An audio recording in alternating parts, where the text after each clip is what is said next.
um momento de comunhão junto, meus amados.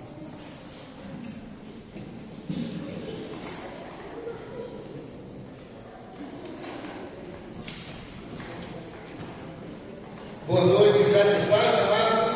Amém. Trago um abraço da Igreja Batista de Jardim do Oeste, pastor Juvenal. Agradeço a Deus por mais uma oportunidade de estar falando da tua palavra.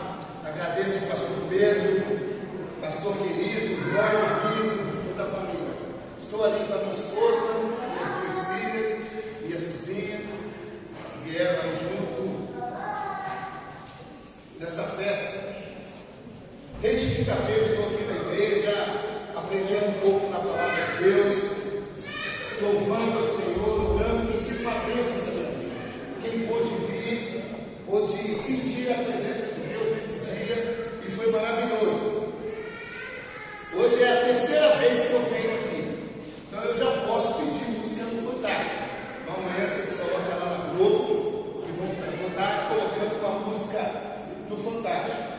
Semana da Páscoa, semana maravilhosa, uma semana em que a gente fala de Jesus, da morte de Jesus, mas sobre todas as coisas da ressurreição de Jesus.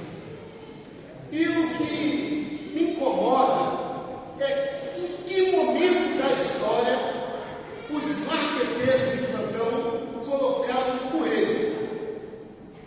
Um coelho que bota ovo. E ovo de chocolate. Eu não entendo isso. Não que não tenha problema, não tem problema, dou ovo de chocolate para minhas filhas, como chocolate, se recebeu, mas não tem problema nenhum. Mas aproveite a oportunidade. Dê um ovo de chocolate e fala: Jesus te ama, ele morreu por você e ele está vivo.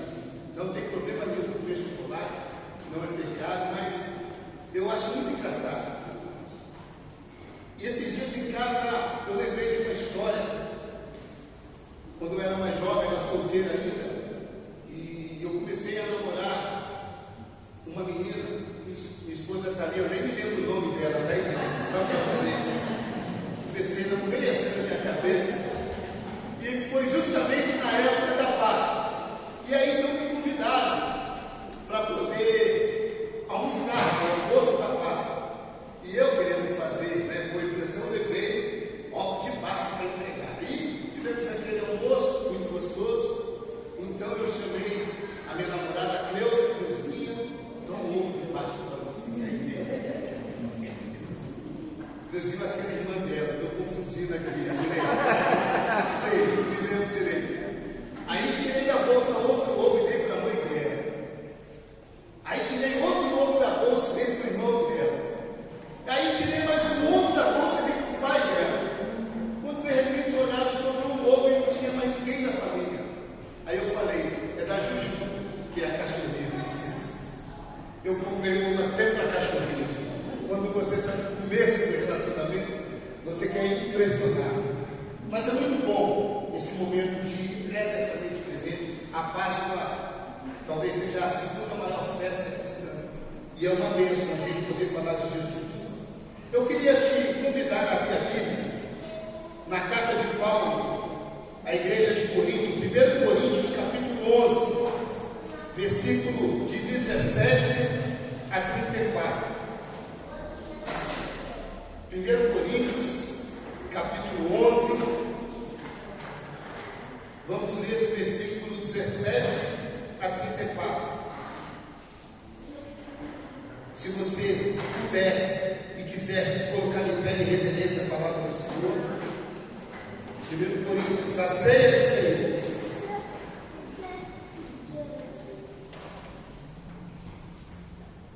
Entretanto, nisto que lhes vos dizer, não os elogio, pois as reuniões de vocês mais fazem mal do que bem. Em primeiro lugar, ouço que quando vocês se reúnem como igreja, há divisões entre vocês. E até certo ponto eu creio, pois é necessário que haja divergência entre vós, para que seja conhecido qual o credo de vocês são aprovados.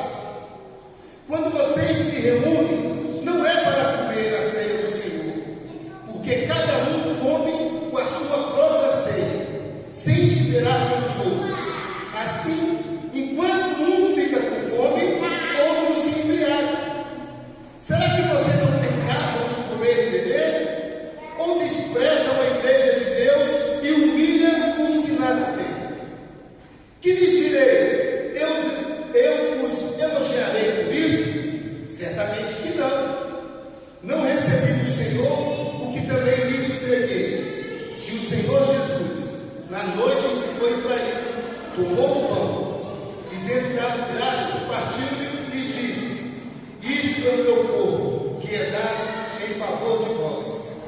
Façam isso em memória de mim. Da mesma forma, depois da ceia, tomou o cálice e disse: este cálice é a nova aliança no meu sangue. Façam isso sempre que o beberem em memória de mim. Porque sempre que comerem deste pão e beberem deste cálice, vocês anunciam a morte do Senhor até que Ele venha. Portanto, todo aquele que comer o pão ou beber o cálice do Senhor indignamente será culpado de pecar contra o corpo e o sangue do Senhor. Examine-se a cada um a si mesmo, então coma do pão e beba do cálice. Pois quem come e bebe sem discernimento o corpo do Senhor, come e bebe para a sua própria condenação. Por isso há entre vós muitos fracos e doentes, e vários já dormiram. Mas se nós tivéssemos cuidado de examinar a nós mesmos, não receberia juízo. Quando, porém, somos julgados pelo Senhor, estando sendo disciplinados, para que não sejamos condenados como o mundo. Portanto, meus irmãos, quando vocês se reunirem para comer, esperem uns pelos outros. Se alguém estiver com fome, coma em casa, para que quando vocês se reunirem, isso não se resulte em condenação. Quanto ao mais, quando eu for, lhe darei instruções. Vamos orar. Deus e Pai Todo-Poderoso, nós te agradecemos pelo teu amor, pela tua graça, pela tua misericórdia, Pai. Obrigado, Senhor, pelo pão de cada dia. Obrigado pelas nossas roupas, pela casa. Ó Deus, obrigado pelo ar que respiramos. São coisas que o Senhor faz naturalmente todo dia para cada um de nós. E às vezes nós não percebemos. Ó Deus, que nesta semana de Páscoa nós possamos lembrar do teu amor, lembrar do teu sacrifício, Pai. Mas sobre todas as coisas, lembrar da tua ressurreição e da tua vitória, em nome de Jesus. Amém. Os irmãos podem assentar-se. A Páscoa judaica marcou um momento decisivo na história de Israel, que foi a saída do povo do Egito, depois de mais de 400 anos de escravidão. Onde o povo ele foi libertado naquela noite terrível, a noite da 10ª praga, onde Deus enviara um agente para matar todos os primogênitos de cada casa. E Deus então ele deu uma orientação ao povo de Israel. Cada família deveria sacrificar um cordeiro sem defeito, sem mácula, e aquele sangue colocasse nas portas, na batente das portas, um prato. E que quando o anjo da morte passasse ali, ele olhasse aquele sangue, ele ia passar por cima. E foi isso que o anjo fez. A palavra Páscoa, em hebraico, ela é pesar, ela significa passar por cima. Então o anjo da morte veio e passou por cima das casas. Aonde não tinha sangue, houve morte, houve tristeza, houve ranger. O povo de Israel se salvou, mas dentro dos lares egípcios, muita tristeza. Quando então o faraó resolve, depois daquela tragédia, deixar o povo ir. E Deus então fala para o povo: olha, comemore essa data, comemore que foi a libertação do Egito. E essa comemoração de Páscoa, ela entrou em séculos e séculos. O povo de Israel então, todo ano eles tinham cuidado de celebrar a Páscoa. Eles pegavam um cordeiro sem defeito, era sacrificado, a sua carne era assada com ervas amargas e com asmos. Todos comiam, e naquele instante todos se lembravam da grande libertação do povo da escravidão do Egito. Esta festa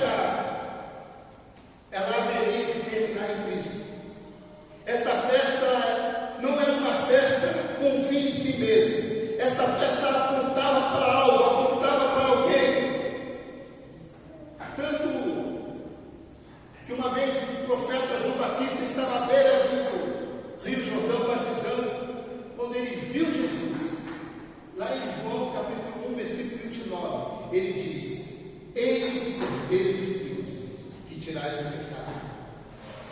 Jesus era o Cordeiro. Era o Cordeiro que ia tirar o pecado de todo mundo, que seria morto e crucificado, mas ressuscitaria no terceiro dia.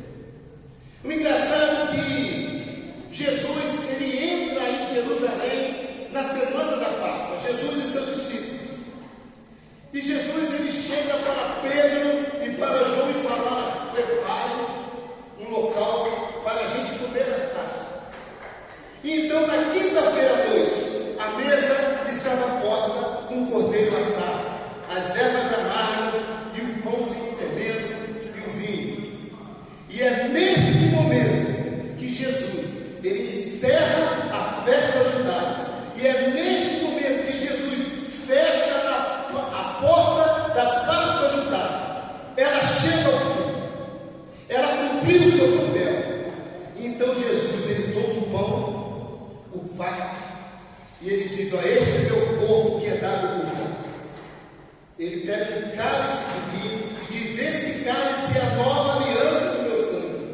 Tomai e bebei todos. Fazei isso em memória de mim, até que eu retorne para vós. Jesus, ele estava fazendo uma espécie de transição.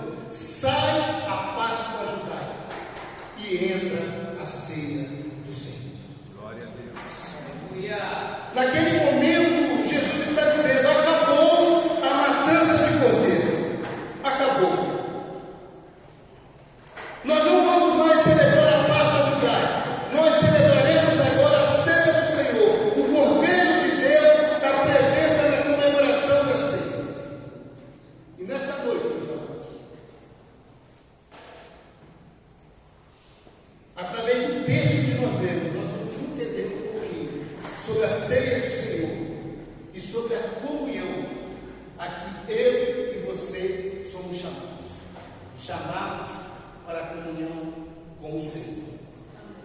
Tomai e comei todos vós. Sabe, meus amados, a Santa Ceia não há uma materialização do corpo e do sangue de Cristo, como muitos falam. O pão, ele não se transforma em carne. O vinho, ele não se transforma em sangue. Não há nenhuma mudança nos elementos. Outras pessoas acham que Jesus, ele está presente fisicamente na ceia, mas ele não está. Ele está presente sim, mas espiritualmente. Há pessoas que acham que a ceia é apenas um memorial, um instrumento para a lembrança. Porém, eu entendo que a ceia do Senhor é um meio de graça, é um instrumento para a comunhão, edificação e fortalecimento do povo de Deus. Ela é sim um memorial, mas um memorial que nos dá esperança, que um dia Jesus vai voltar e nós estaremos sempre. Glória a Deus. No texto que nós lemos, o apóstolo Paulo, ele está instruindo a igreja de Corinto sobre esse assunto. E ele começa a exortar a igreja por causa de uma confusão que estava acontecendo lá. E que confusão era essa? Havia uma festa que procedia antes da ceia do Senhor, que era a festa ágape, a festa chamada Festa do Amor. E essa festa era uma espécie de momento de comunhão dos crentes antes da celebração da ceia. Cada irmão trazia um prato especial. É o que nós vamos fazer aqui hoje. As pessoas que puderam trouxeram um prato. Está lá atrás, eu já vi. Glória a Deus. Está bom, tá bom. Quem veio com fome, hoje você vai se matar. Aleluia. Comida espiritual e comida da Bíblia mesmo. Deus é bom. Cuidado um pouquinho com o pastor Pedro, que o pastor gosta de comer bem. Misericórdia. Então essa festa do amor era isso, cada um trazia suas coisas. Era um momento de comunhão, era um momento da igreja estar alegre. E naquela igreja, quem podia mais, trazia mais. E quem podia menos, trazia menos. Ricos e pobres se assentavam para comer aquela refeição juntos. O propósito dos ricos era suprir as necessidades dos mais pobres e completar o jantar com tudo que faltava. Era uma bênção. Só que, passado o tempo, esta festa começou a ter uma confusão. De tal maneira que os ricos se separaram dos pobres, comiam muito, se embriagaram, enquanto os pobres não tinham o que comer. Eles passaram até fome. E de repente aquela festa, toda aquela janta se tornou um local de acepção de pessoas, de preconceito, de divisão entre ricos e pobres. De certa forma, aquela festa era para preparar a igreja para a ceia do Senhor. Mas na verdade, ela estava fazendo mais mal do que bem. Se fosse hoje, eu poderia dizer que os ricos, eles traziam para a festa bacalhau, picanha, vinho do porco, e ali eles se fartavam. E os pobres traziam miojo, pé de galinha e sultanas. E tinha aquela separação. Os ricos não se sentavam mais com o pobre e o pobre não se sentava mais com ele. Que tragédia! Um ambiente se tornou um ambiente, um local de desprezo, de divisão. E a coisa estava muito difícil na igreja. Não havia mais cooperação, um olhar com amor, um compreender as necessidades dos outros. Um certo pastor contou que um dia a igreja fez um acampamento e à tarde os jovens fizeram uma gincana. E essa gincana era as pessoas jogar ovos nos outros. E eles estavam ali jogando ovos. Só que nesse acampamento havia 2 garotinhos que foram convidados. E eles eram muito pobres. E eles olhando ali aquela comida ser jogada no chão. Um daqueles garotinhos chegou para o líder da brincadeira e falou: moço, será que quando acabar a brincadeira você não pode me dar um pouquinho dos ovos que vai sobrar? E aquele líder então entendeu o recado, parou a brincadeira, recolheu todos os ovos e entregou a brincadeira. A igreja, ela precisa de servir, de ajudar aqueles que mais precisam. Ela tem que estar com um olhar atento, mas para isso ela precisa estar em comunhão. A igreja em comunhão, ela consegue fazer coisas grandes, mas uma igreja incrível, uma igreja em separação, ela se fecha para nada. O apóstolo Paulo, ele continua nesse evento, nesta janta, que havia outro problema. No versículo 18 retrata que havia divisões, havia partidos dentro da igreja. Eles se reuniam na comunidade, mas não havia um só coração, não havia um só sentimento, não havia um só propósito. Havia grupos, panelinhas, facções dentro da igreja. Muitas vezes nós nos reunimos num tempo, nós sentamos ao redor da mesa, a mesa é de comunhão, mas não há comunhão. Comunhão às vezes é só uma frase, é só um post na internet, é só uma camisa, mas estamos longe da comunhão. Algumas vezes nós chegamos da igreja e saímos daqui pior do que ele. Cadê a comunhão?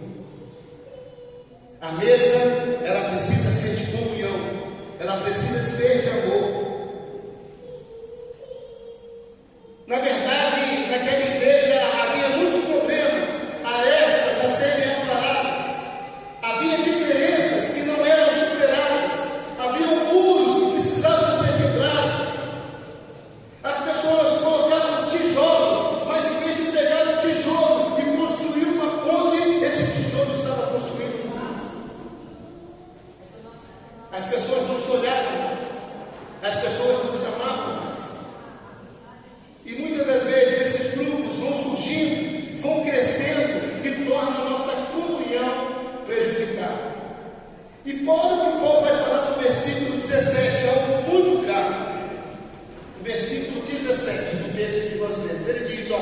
Entretanto, nisto eu vou lhe dizer, não os elogios, pois a reunião que vocês fazem mais faz mal do que bem.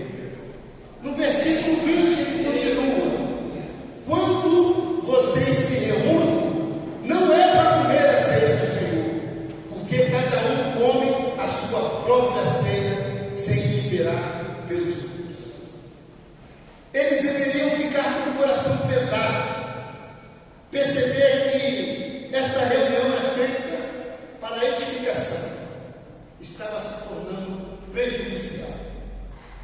Sabe, irmão, quando nós não nos avaliamos, quando nós não quebrantamos, quando nós não nos humilhamos, quando nós não se arrependemos, muitas das vezes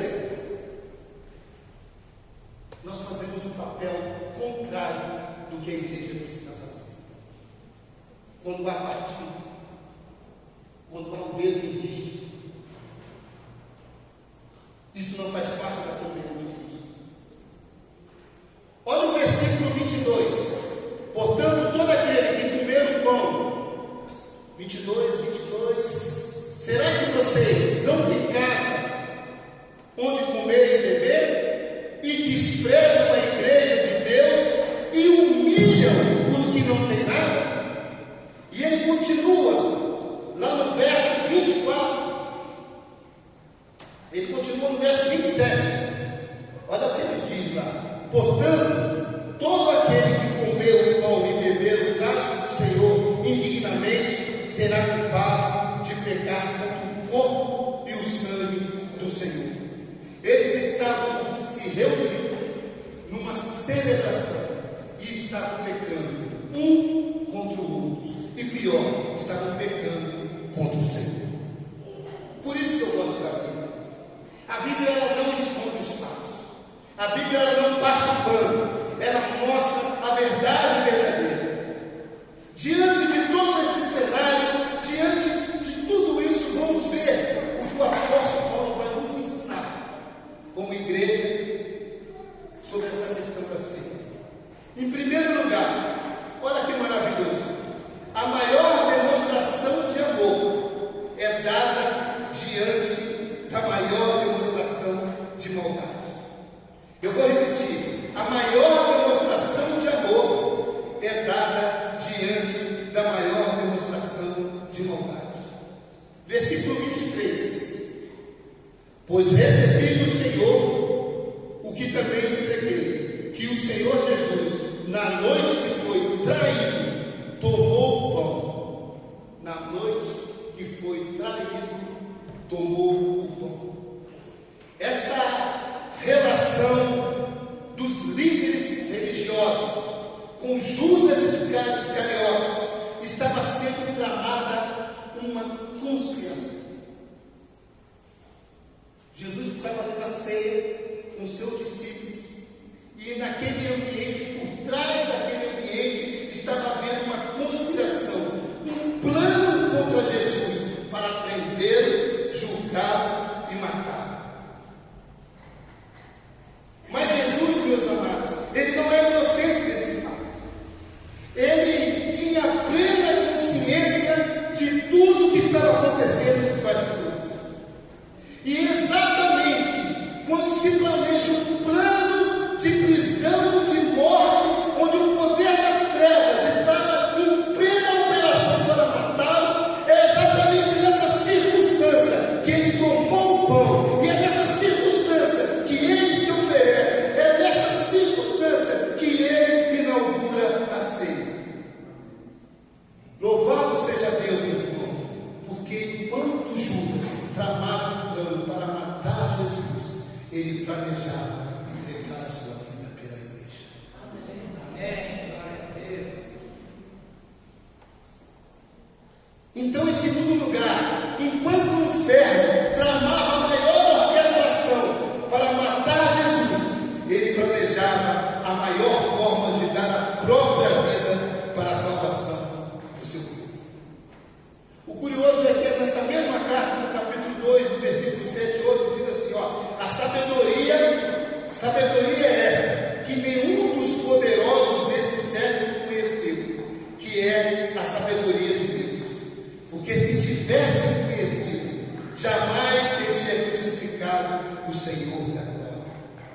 O mundo pensou que matando Jesus, que colocando Jesus na cruz, eles iam derrotar.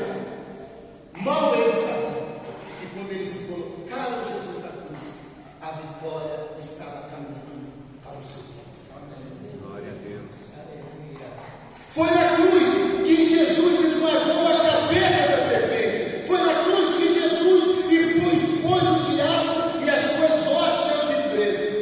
O inferno pensava que estava impondo sobre ele uma derrota grandiosa, mas era o inferno que estava sofrendo uma derrota esmagadora. Glória a Deus. Foi exatamente naquela cruz que a vitória foi conquistada pelo povo de Jesus. Você pode dizer amém? Amém. Foi nesse cenário, irmãos, quando Judas vendia por 30 moedas de prata. É nesse momento histórico que Jesus inaugura a ceia do Senhor, oferecendo-se o seu corpo por nós. Amém. Mas em segundo lugar, eu quero chamar a atenção para essa lição, que o maior sacrifício é oferecido não por constrangimento, mas com alegria. O maior sacrifício é oferecido não por constrangimento, mas com alegria. Olha comigo o versículo 24. Olha o que diz: e tendo dado graças, partiu e disse: esse é o meu corpo que é dado por vós. Façam isso em memória de mim. Em outras palavras, quando Jesus ele está celebrando, inaugurando a ceia, ele não está fazendo isso triste. Ele não está fazendo isso abalado. Ele não está indo como uma ovelha presa para um matadouro que vai esperneando. Ele faz isso voluntariamente. Ele faz isso alegremente. Ele celebra com ações de graças, com gratidão, com alegria. Quando você vê nos evangelhos, o momento de angústia do Senhor era lá no Getsemane. No Getsemane ele foi angustiado, mas na cruz não. Mas na cruz ele sofreu a dor, sim, o desamparo, o momento da separação, mas ali não havia mais lugar para a angústia. Quando ele celebra a ceia, quando ele parte o pão, ele parte com ações de graça, e com alegria e com amor. Até porque Jesus Cristo, ele foi para a cruz como um rei que vai para a sua coroação. Cristo vai para a cruz não com uma oração da sua boca, mas ele vai com amor no coração. Cristo vai para a cruz com uma prova de amor. O meu corpo é dado por vós. Eu chamo a atenção, é dado por vós. Quem deu? Quem deu? Na verdade, o Pai. Jesus, na verdade, é o presente de Deus para a igreja. E a igreja é o presente do Pai para Jesus.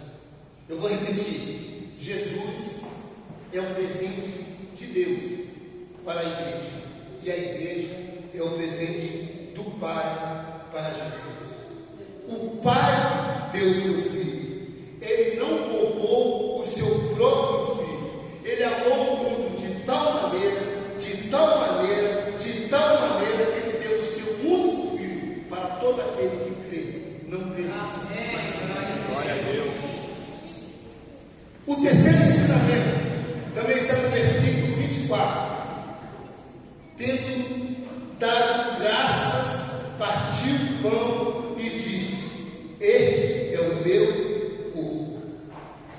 Aqui agora Jesus está dizendo: olha, eu voluntariamente me ofereço. Jesus ele não foi para a cruz constrangido. Jesus ele não foi para a cruz forçado. Jesus ele não foi para a cruz porque Judas traiu. Jesus ele não foi para a cruz porque o Sinédrio perdeu. Jesus ele não foi para a cruz porque os líderes religiosos acusaram. Jesus ele não foi para a cruz porque Pilatos sentenciou a sua morte. Ele mesmo se entregou. Aliás, ele já tinha dito isso lá em João capítulo 10, versículo 18. Ele diz: ó, ninguém tira a minha vida de mim. Pelo contrário, eu dou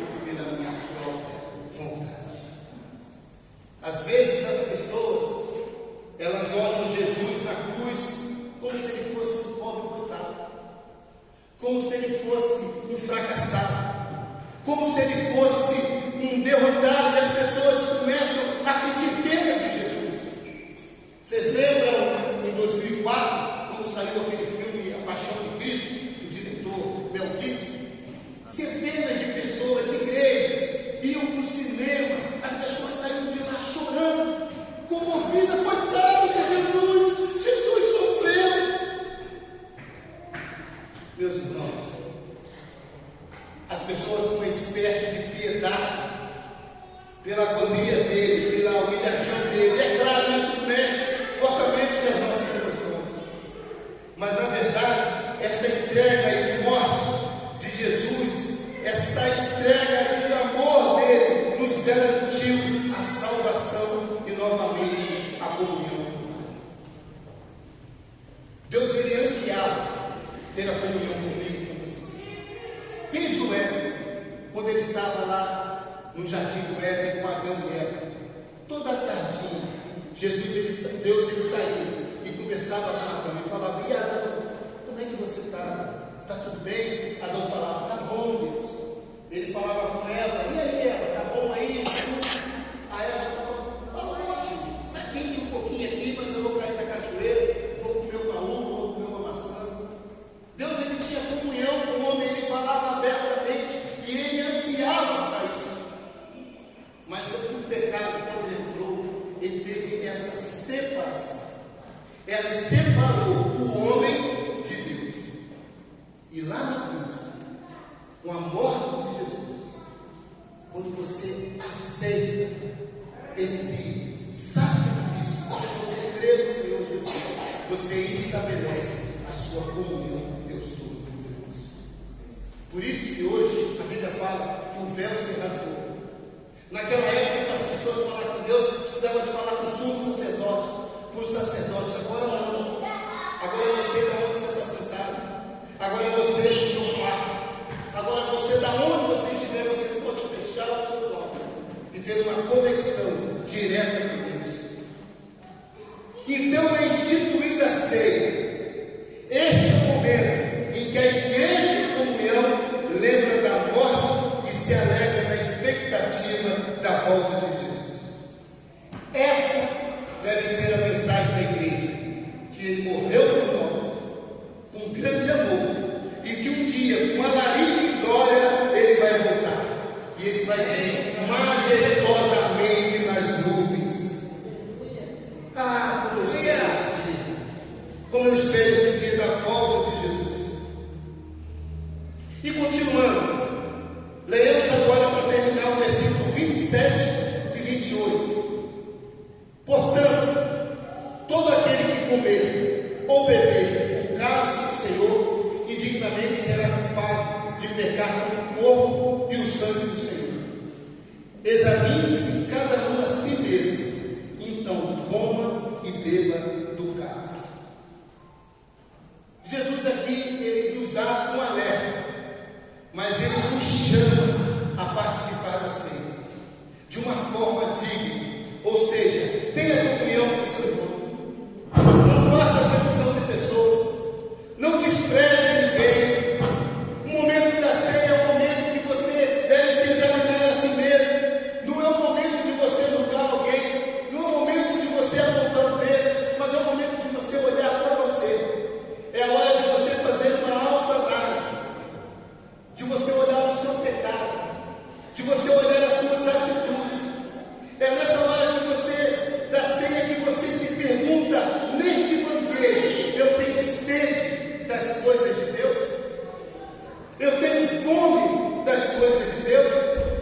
precisamos se importar com as pessoas. É o momento, irmãos, da ceia do Senhor. É o momento de você olhar para uma pessoa e falar: olha, se você está chorando, eu quero chorar com você. Se você está passando por um problema, eu quero te ajudar. Se você está alegre, eu quero alegrar com você. Mas é o momento de você se importar com quem está do seu lado. Não existe igreja sem a comunhão e sem o amor das pessoas. Vem cá, Rodrigo, só um pouquinho.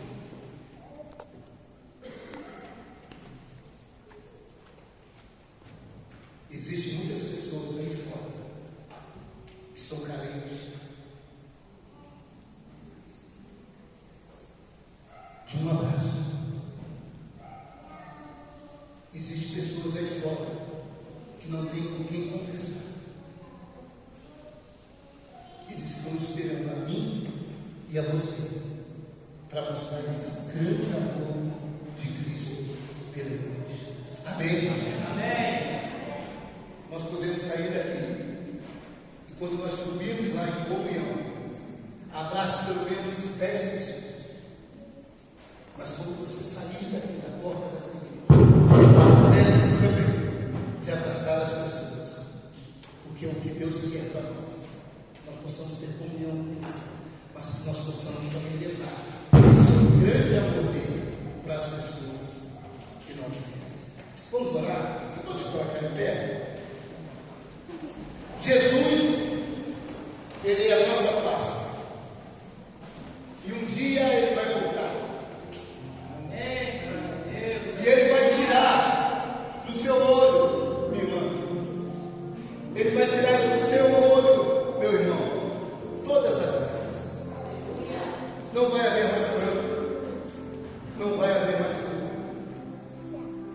Vai ser só amor, louvores e alegria. Jesus é nossa Páscoa. Maranata, vem Jesus. Senhor, nosso Deus e nosso Pai, queremos nessa noite, em primeiro lugar, dizer que o Senhor é Deus, que o Senhor é bom, que o Senhor é extremamente bom. Mas, Pai, queremos aproveitar essa noite e te pedir perdão, porque o amor que o Senhor nos dá, muitas vezes não estamos dando para o nosso irmão. Mas que nesta noite, Pai, o Senhor marque o nosso coração e que nós, como igreja, possamos estar em comunhão firme no seu propósito, mas que nós possamos levar a mensagem da salvação para quem tanto precisa, Pai. Ó Pai, se alguém nesta noite entrou com uma tristeza no coração, eu peço que a alegria do Senhor, que é a nossa força em várias situações. Se alguém entrou agora com uma tristeza, com uma angústia, que ele possa descansar na tua paz, porque o Senhor é o guerreiro efetuado. O Senhor é o Deus do impossível, não há nada que o Senhor não possa fazer, Pai. Então nós queremos mais uma vez nessa noite entregar a nossa família, a nossa vida, os nossos planos, tudo na mão do Senhor. Porque o Senhor é mais do que vencedor, Pai, e vai trazer a vitória para a nossa vida e a vitória para esta igreja, Pai. Glória a Deus. Ó Deus, que quando nós subirmos em comunhão, nós possamos saber que aqui nós estamos felizes, mas existe um mundo lá que não conhece essa palavra. Capacita cada um de nós, capacita-se para que a mensagem do Senhor seja explanada. Maranata, vem Senhor. Maranata, vem Senhor. Louvado seja o nome do Senhor Jesus. Amém e amém. Você pode aplaudir o Senhor Jesus?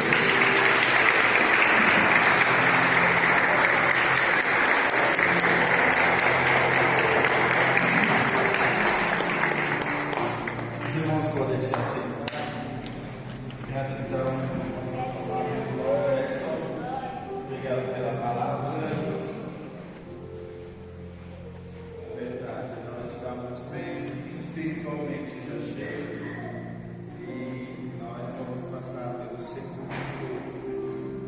momento.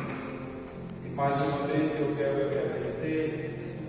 Não dá para citar o nome de todos vocês aqui, mas os nossos corações estão assim, de muita alegria pela sua presença, pela tua visita. E saiba que essa casa está aberta, as portas estão abertas. Qualquer hora, qualquer momento quiser, você sempre encontrará um lugar no nosso meio. Deus abençoe a todos. Amém. E eu só vou orientar. Para quem tem vigor, tem força igual a mim, nós vamos descer e depois subir lá. Vocês conhecem o caminho, na casa todo mundo sabe. Mas eu quero dar preferência para as pessoas que nós estamos aqui já com um pouquinho de idade, para caminhar por aqui, que vai levar também no salão. Se você quiser ficar um pouco, pode também entrar por aqui. Eu vou pedir para o Rodrigo nos abrir as portas de lá de dentro, para que daqui nós possamos acessar a parte do salão. Nós vamos para ter um momento de confraternização e agradeço a você pela comida que você trouxe para poder partilhar.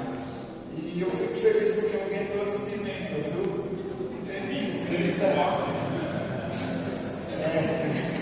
Alguém chegou e disse assim, pastor, está com pimenta. Eu falei, ué, isso que estava faltando. Então completou tudo. Sejam muito bem-vindos. Vamos colocar em pé e nós vamos agradecer a Deus pela comida, pela comunhão, pela festa. Fiquem à vontade, se conheçam, cumprimentem-se uns aos outros. Deixem-nos também o seu contato, se você quiser uma visita, uma oração, sempre estamos dispostos para isso. Oremos.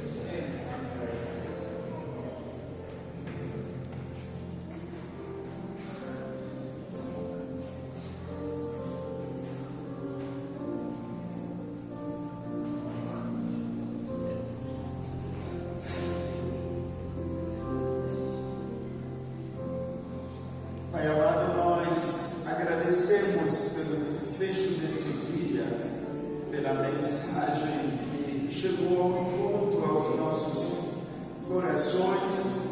Agradecemos pelo teu povo que o Senhor despertou e trouxe para a casa do Senhor. Agradecemos, Pai. Pedimos a tua bênção nesse momento, na comunhão que teremos, os alimentos que nós vamos compartilhar e dividir. Assim como Jesus,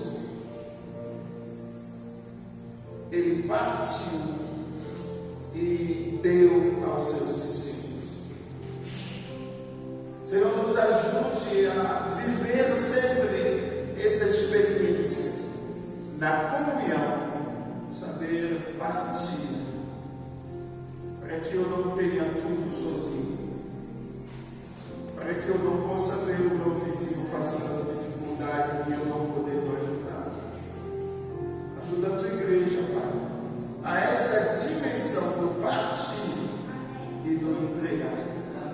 Abençoe o alimento, abençoe as amadas irmãs que estão preparando, abençoe as famílias que vieram se juntar a nós. Muito obrigado, Pai.